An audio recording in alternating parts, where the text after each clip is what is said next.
This is a site of a theatrical troupe massacre that took place during the Second Seminole War on May 23rd, 1840, when a Shakespearean acting group got massacred on their way from Picolata to St. Augustine on the road. So let's dig into this a little bit deeper.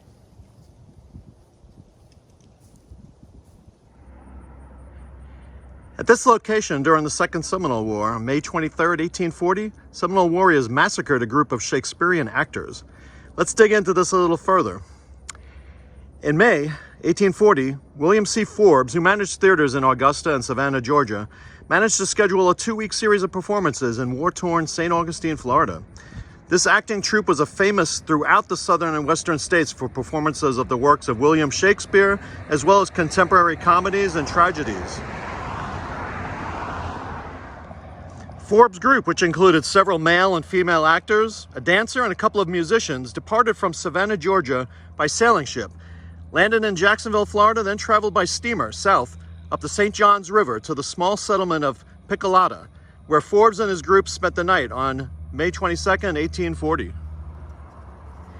The next morning, Forbes and his group set out with 2 other passengers on the fateful 17-mile Picolata Road to St. Augustine.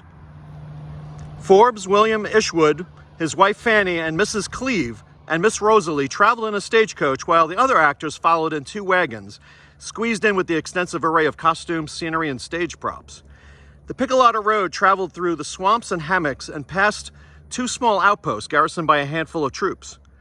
7 miles outside of St. Augustine, the travelers were ambushed by a band of 15 Seminoles led by Coacucci, also known as Wildcat, who arose suddenly from a clump of palmettos almost 50 yards from the road.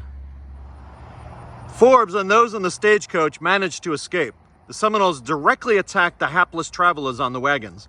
A Mr. Miller of Brunswick, Georgia, and one of the actors, D.G. Vos, were immediately shot and killed.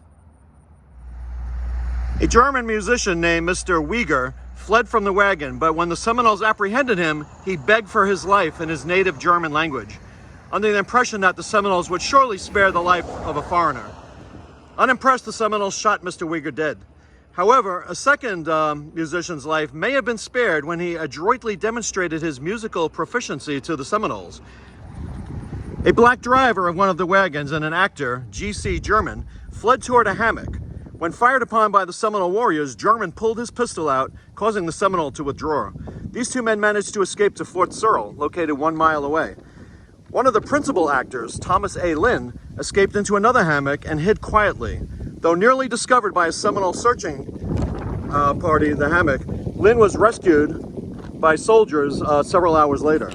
Another driver, Mr. Hagan, escaped by hiding in the palmettos until dark, when he made his way to a nearby plantation.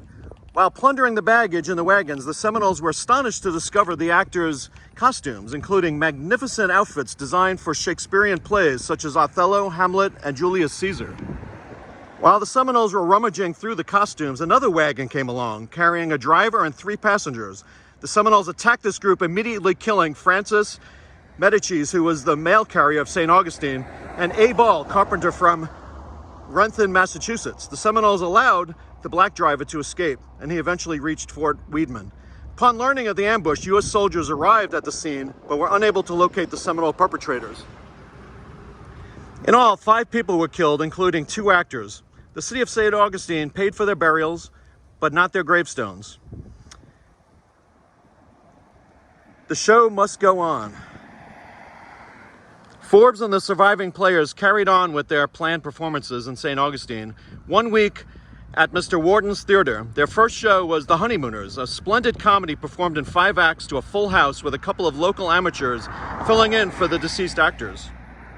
Forbes continued his successful acting career, managing theaters in South Carolina and later Rhode Island.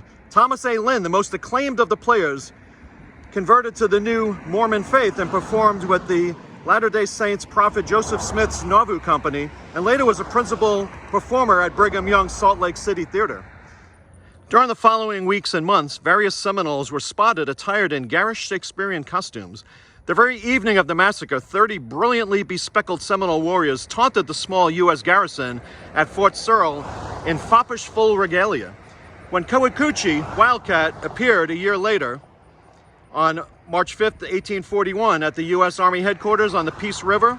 According to Captain Sprone, he was fully bedecked in outlandish Shakespearean garb, including the nodding plumes of the haughty Dane Hamlet, and beside him walked a faithful friend, wound up in the simple garb of Horatio, while in the rear was Richard III, judging from his royal purple and ermine. Other warriors were ornamented with spangles, crimson vests, and fathers according to their fancy. If you enjoyed this trip to the Theatrical Troupe Massacre, please click like, subscribe to our channel, and we will see you on our next adventure.